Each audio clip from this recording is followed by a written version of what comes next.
CNN News.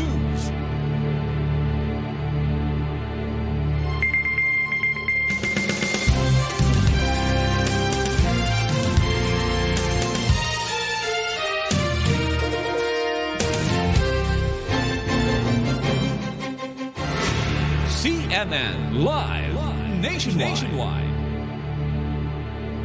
Magandang araw din Ariel, magandang araw Pilipinas, mayong adlaw Mindanao. Nag-alok na ng halagang 2 milyong pisong pabuya ang local officials ng Surigao del Sur para sa madaliang pagbigay ng impormasyon sa kung sino ang responsable ng pamamaril kay 98.1 FM radio sa Bisleg City, naturang lalawigan na si Erwin Segovia, na kung balikan binaril si Segovia ilang minuto pagkatapos ng kanyang programang Diretsahan. Sakay ng kanyang motorsiklo si Segovia at pagdating sa barangay Mangagoy, Bislig City, binaril ito ng malapitan na binaril sa ulo si Segovia ng riding in tandem. Ayon pa kay Police Regional Office spokesperson Police Major Jennifer Ometer, matatandaan na una ng binaril si Segovia nitong nagdaang taon 2016, subalit nakaligtas ito sa punglo ng kamatayan.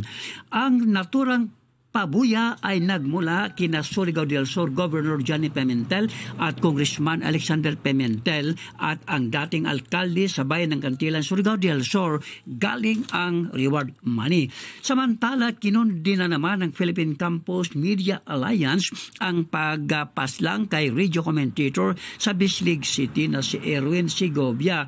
Nangako ang naturang Media Alliance na makipagtulungan ang mga ito sa investigasyon ng mga otoridad.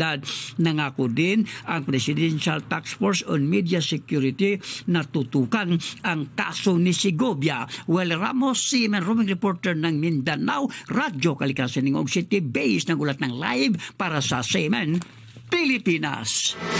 CNN Live Nationwide.